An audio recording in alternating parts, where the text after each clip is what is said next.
Salut guys, j'espère que vous allez bien. Moi je suis dans mon auto, il fait moins 20 actuellement. Fait que je suis en train de chauffer mon auto puis je me suis dit je vais vous faire une vidéo. Juste pour vous dire que depuis que j'ai commencé à faire du coaching en finance, sur tout ce qui est crédit et compagnie, je me suis rendu compte qu'il y a 3 types de personnes en finance. Il y a les personnes endettées, il y a les épargnants, puis il y a les créateurs de richesse. Ok, on va commencer par les endettés. Les endettés ont une mentalité de je veux sortir de la dette, je veux être libre de ma dette, puis je ne veux plus avoir de dette. Mais à bien y penser et en cogitant sur la question, je me suis rendu compte que le seul but de cette catégorie de personnes, en fait, c'est d'être zéro. Parce que déjà, ils sont en négatif et vu qu'ils veulent être libres de leur dette, qu'ils ne veulent plus avoir de dette, en fait, leur seul but, c'est d'être un zéro. Alors moi, je dis à ces personnes-là, et j'en ai déjà dit à certains en coaching, que si tu veux vraiment être libre de la dette, la seule opportunité pour toi, c'est d'être un sans domicile fixe. Parce qu'en soi, c'est des personnes qui n'ont pas de dette. Et c'est des personnes qui, ils sont dans la rue, n'ont pas de dette et ils vivent leur vie. Donc, si ton seul but, c'est d'être libre de la dette, comme on dit en anglais, debt free, ton seul but en soi, c'est d'être un zéro. Donc, ça va être à toi de changer ton mindset pour atteindre la 3e catégorie de personnes qu'on trouve en termes de finance et de business. La 2e catégorie, c'est les épargnants.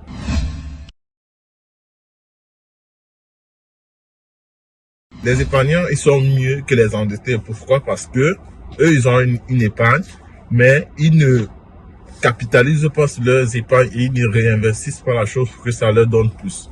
Je m'explique. Les épargnants financent absolument tout ce qu'ils achètent. Ok? La courbe des épargnants est celle-ci. Ils travaillent, ils sont à zéro ici par exemple. Ils travaillent.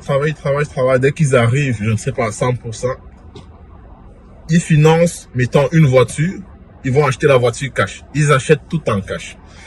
Mon coach en finance m'a toujours dit que toutes les personnes qui utilisent leur carte de crédit, c'est des personnes qui sont irresponsables financièrement. Je m'explique. Une personne qui n'utilise pas sa carte de crédit, c'est une personne qui, en soi, a peur de ne pas être capable à la fin du mois de rembourser sa carte de crédit. Donc, les épargnants, leur courbe est tout le temps ascendante, descendante. Pourquoi? Ils financent tout ce qu'ils achètent. S'ils veulent acheter une télé, ils achètent cash. S'ils veulent acheter une voiture, ils achètent cash. S'ils veulent acheter une nouvelle maison, ils achètent même pas une nouvelle maison, ils achètent tous leurs accessoires à la maison de manière liquide. Ce qui fait que quand leur épargne finisse, ils recommencent à travailler pour gagner encore plus d'argent.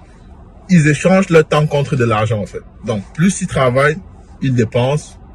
Plus ils travaillent encore, plus ils dépensent. Donc, tout l'argent qu'ils travaillent, ils le mettent en épargne, puis ils financent ce qu'ils veulent financer avec leur épargne, et puis ils recommencent à travailler. Maintenant, on a les créateurs de richesse.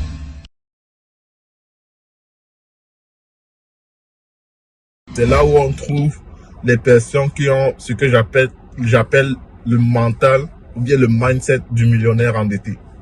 Ça veut dire quoi? Tu verras bien Elon Musk, Jeff Bezos, comment on appelle, Bill Gates. C'est toutes des personnes qui se sont enrichies avec la dette. C'est sûr qu'au départ, ils ont commencé avec leurs fonds propres, avec leur épargne. Mais par la suite, ils utilisent le levier que la dette peut te donner pour pouvoir aller plus vite dans ton business. Je m'explique.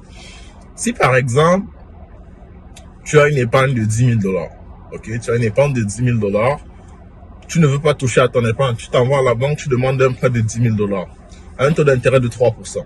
Ou bien tu prends une marge de crédit, une carte de crédit, un taux d'intérêt de 3%. Ce qui va se passer, c'est que, comment le millionnaire endetté fait? Il va prendre l'argent qu'il a prêté à la banque, un taux d'intérêt de 3%, il va aller le réinvestir, il va aller l'investir plutôt.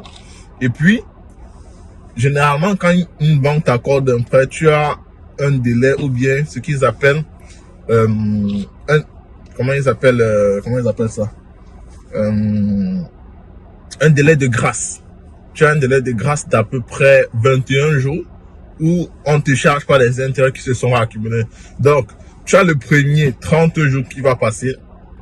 mettons avec des intérêts à 3%, on dit $500 par exemple, et puis tu as un autre 21 jours de grâce pour pouvoir absolument rembourser ta dette avant qu'on ne te charge les intérêts.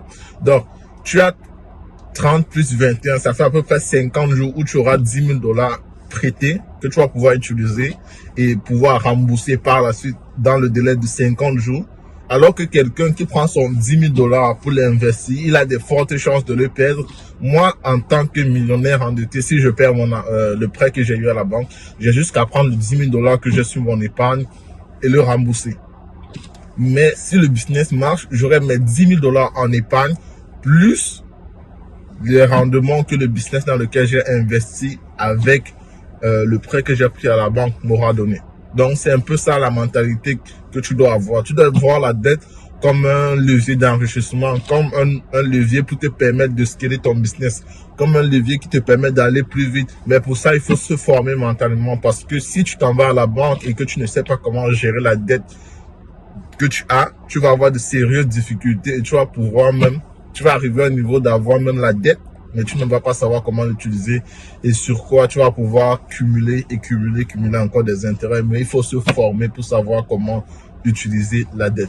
Donc, c'est ce que je voulais te partager dans cette vidéo. J'espère que ça t'aura appris quelque chose. Si tu as des questions, laisse-moi un message au courriel qui est dans la barre de description ou laisse-moi un commentaire. Sur ce, je te dis à la prochaine. Ciao.